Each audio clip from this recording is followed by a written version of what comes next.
Bapak, Ibu, Saudara-saudari, dan anak-anak yang terkasih di dalam Tuhan Yesus Kristus, selamat malam.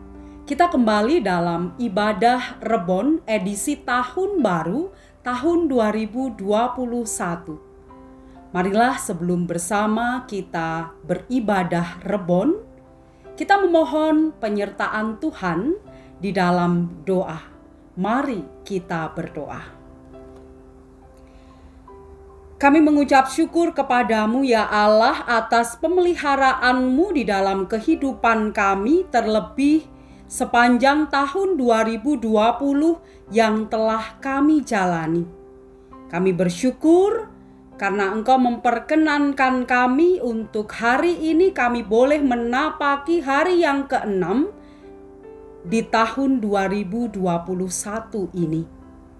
Ini kami Tuhan, dengan segala keadaan kami, selidikilah kami, dan kiranya Tuhan senantiasa menopang langkah kami, sehingga apapun yang akan kami jalani dan kami temui di sepanjang tahun 2021 ini, kami terus dapat kuat dan tegar di dalam Tuhan.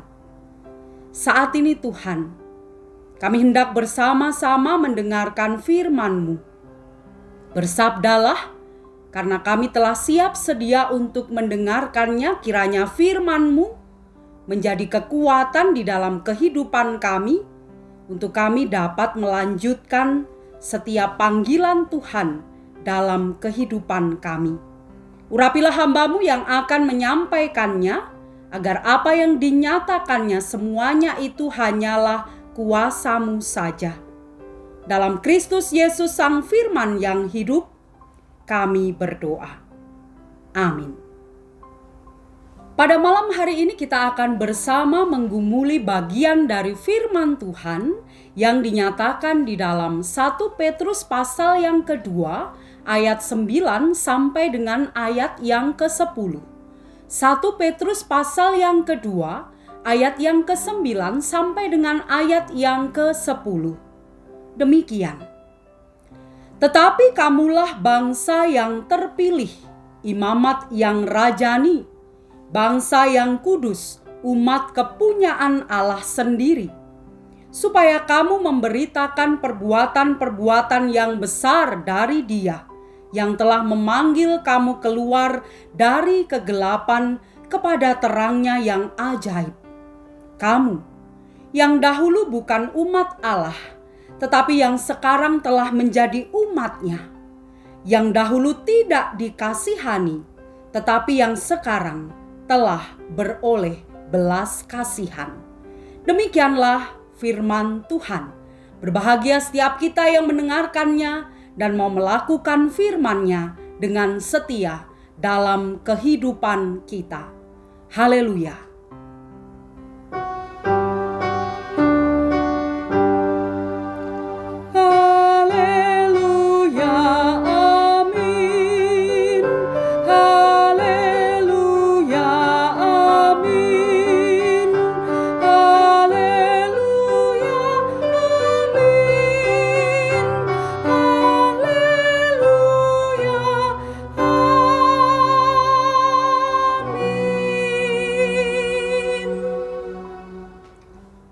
Bapak, Ibu, Saudara-saudari, dan anak-anak yang terkasih, kegelapan identik dengan dosa dan kejahatan. Kegelapan berarti hitam pekat dan sama sekali tak ada terang. Itulah yang digambarkan oleh Rasul Petrus tentang bagaimana kehidupan orang-orang percaya sebelum menyerahkan hidupnya kepada Kristus. Rasul Petrus menjelaskan bahwa kehidupan mereka sepenuhnya berada dalam kegelapan. Kehidupan mereka dikuasai oleh dosa. Dahulu mereka terjebak dalam laku hidup yang salah. Dahulu mereka terjebak dalam rutinitas agama yang semu. Ibadah mereka adalah suatu kesia-siaan di hadapan Allah, karena mereka tidak menghasilkan buah-buah yang baik, namun justru sebaliknya, mereka menjadi komunitas yang angkuh, yang arogan terhadap keberadaan orang-orang di luar mereka.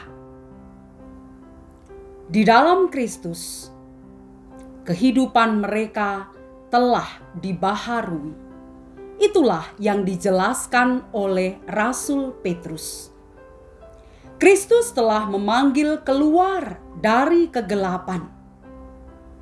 Rasul Petrus menjelaskan bahwa mereka menjadi orang-orang yang terpilih.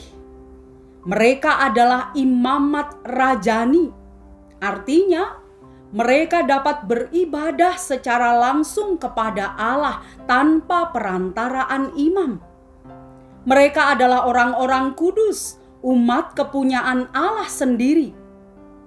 Mereka telah dipanggil keluar dari kegelapan agar perbuatan-perbuatan Allah yang nyata atas kehidupan mereka, perbuatan-perbuatan Allah yang besar, diberitakan kepada banyak orang. Apa yang ditulis oleh Rasul Petrus ini menjadi dasar panggilan dari kehidupan gereja, baik gereja secara institusi maupun gereja secara khusus, yaitu kita pribadi lepas pribadi. Bapak, Ibu, saudara-saudari, dan anak-anak yang terkasih, gereja berasal dari kata igreia yang dimaknai sebagai eklesia dengan kata dasarnya kaleo yang berarti dipanggil. Gereja adalah sekumpulan umat yang dipanggil keluar dari kegelapan. Gereja adalah komunitas orang-orang yang dipanggil keluar dari kegelapan untuk dapat menceritakan perbuatan-perbuatan Allah yang ajaib. Oleh sebab itu, saat kita sudah memahami apa yang menjadi hakikat gereja sesungguhnya, marilah di awal tahun ini kita bersama melakukan refleksi. Marilah kita bertanya kepada diri kita sendiri, yaitu gereja yang hidup. Apakah kehidupan gereja sudah mencerminkan kehidupan orang-orang yang dipanggil keluar dari kegelapan? Ataukah justru kehidupan gereja jauh dari itu semua? Khususnya kita masing-masing, pribadi lepas pribadi. Gereja yang hidup, gereja yang bergerak, gereja yang dipanggil untuk menjadi saksi. Apabila kita sudah mengaku dengan mulut kita bahwa Yesus Kristus adalah Tuhan dan Juru Selamat, bahkan kita sudah menyerahkan seluruh hidup kita kepadanya, pertanyaannya, buah-buah apa sajakah yang sudah kita hasilkan dalam kehidupan kita? Bukti apakah yang bisa kita tunjukkan bahwa kita sungguh-sungguh menjadi umat yang telah dipanggil keluar dari kegelapan? Mari kita lihat secara cermat dan teliti ke dalam kehidupan kita masing-masing. Bagaimana kehidupan kita? Tidak usah melihat orang lain, tetapi lihatlah diri kita sendiri. Bapak, Ibu, saudara-saudari, dan anak-anak yang terkasih, mari kita melihat hati kita. Apakah di dalamnya ada kepasrahan? Apakah di dalamnya ada kedamaian? Apakah di dalamnya ada sukacita? Apakah di dalamnya ada ketenangan? Ataukah justru yang ada di dalam hati kita iri hati, dendam, amarah, kebencian? Mari kita lihat mulut kita.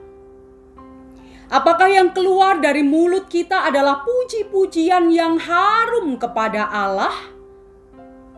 motivasi, doa dan syukur, kalimat-kalimat penguatan, kalimat-kalimat terpuji, ataukah justru yang keluar dari mulut kita adalah kata-kata kotor, kata-kata menyakitkan, kata-kata pedas, kata-kata tidak berguna? Mari kita melihat tangan kita. Kita melihat perbuatan kita. Kita melihat apa yang telah dihasilkan oleh tangan kita. Apakah itu menjadi berkat bagi orang lain, ataukah justru menimbulkan kesengsaraan bagi orang lain? Mari kita lihat kaki kita. Mari kita cermati kemana kita melangkahkan kaki kita. Mari kita lihat tujuan kehidupan kita. Apakah di situ Allah diutamakan, ataukah justru Allah dinomor duakan atau dinomor sekiankan? Mari kita lihat pelayanan kita. Apakah pelayanan kita itu didasarkan pada kerelaan atau hanya sekedar rutinitas keagamaan? Atau justru pelayanan kita itu hanya suatu perwujudan kepuasan diri untuk aktualisasi diri kita secara pribadi? Mari kita lihat iman kita kepada Allah. Benarkah kita sungguh-sungguh mengasihinya dengan segenap hati kita? Ataukah kita masih menduakannya dengan kuasa-kuasa kegelapan yang kita anggap menjanjikan dan melindungi sepenuhnya kehidupan kita? Jangan mendua hati. Mari, jika masih demikian, segera kita tinggalkan kegelapan. Bapak, Ibu, saudara-saudari, dan anak-anak yang terkasih, marilah kita menyadari bahwa kita sudah dipanggil keluar dari kegelapan, agar hidup kita senantiasa dalam terangnya yang ajaib, untuk memberitakan perbuatan-perbuatannya yang ajaib. Janganlah kiranya kita menjadi bebal dan mengeraskan hati. Marilah kita menyadari siapa diri kita yang sesungguhnya di hadapan Allah. Marilah kita bersyukur karena kita dikasihinya menjadi umat kepunyaannya. Dan marilah kita wujudkan syukur itu di dalam laku kehidupan kita sehari-hari. Kita tunjukkan bahwa kita benar-benar menjadi orang-orang yang dipanggil keluar dari kegelapan. Kegelapan tidak lagi berkuasa atas kehidupan kita. Namun, teranglah yang menguasai kehidupan kita. Dan kemuliaan Kristus nyata atas kehidupan kita. Terpujilah namanya. Amin. Marilah kita menghayati firman Tuhan yang telah bersama kita terima di dalam doa. Kita berdoa. Kami bersyukur ya Tuhan atas sapaan firman-Mu yang mengingatkan kepada setiap kami bahwa kami ini adalah umat milik kepunyaan-Mu. Kami adalah orang-orang yang sudah Engkau panggil keluar dari kegelapan untuk menerima terang-Mu yang ajaib. Ini kami Tuhan, ini kehidupan kami. Kami membuka hati kami. Kiranya Tuhan terus bernaung dalam kehidupan kami, menguasai kehidupan kami, menolong kami dan mengarahkan kami senantiasa, agar kami tetap berada dalam jalan terang-Mu. Ampuni kami Tuhan, jikalau kami masih melakukan hal-hal yang tidak Engkau perkenankan. Kami masih bergumul dalam kegelapan. Ampuni kami Tuhan. Kiranya kuasa terang-Mu yang menguasai kehidupan kami sepenuhnya memampukan kami untuk kami hidup dalam jalan terang-Mu. Tuntun kami di sepanjang tahun 2021 yang akan kami lalui. Kami tidak pernah tahu apa yang terjadi, namun kami yakin dan percaya bersama dengan Tuhan kami akan mampu berproses menjalani tahun 2021 ini dalam penyerahan diri. Ini kami Tuhan. Kami mau menyerahkan seluruh pergumulan kehidupan kami apapun itu. Tuhan hadir dalam setiap keadaan apapun yang kami rasakan. Seluruh doa kami ini hanya kami serahkan dalam Kristus Yesus Tuhan kami, sumber pertolongan kami. Terpujilah nama-Mu ya Tuhan. Amin.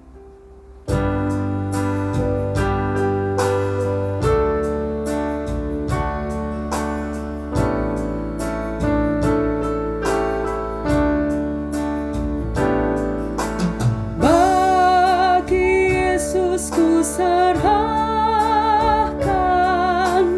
hidupku seluruhnya, hati dan perbuatanku pun waktuku miliknya. Bagi Yesus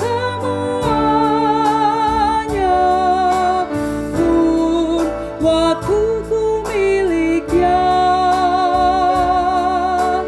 Bagi Yesus semuanya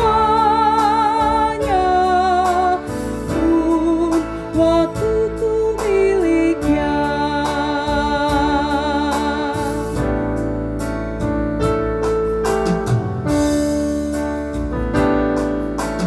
Tanganku kerja bagi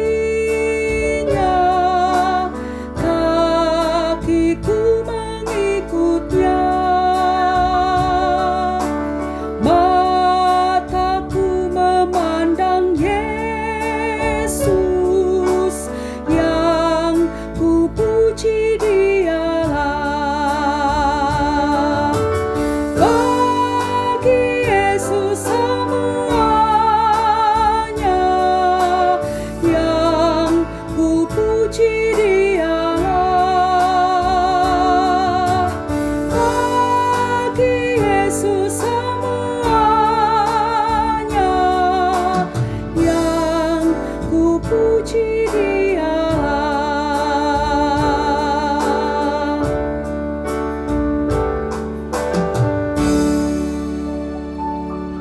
Selamat malam, Tuhan Yesus memberkati kita semua.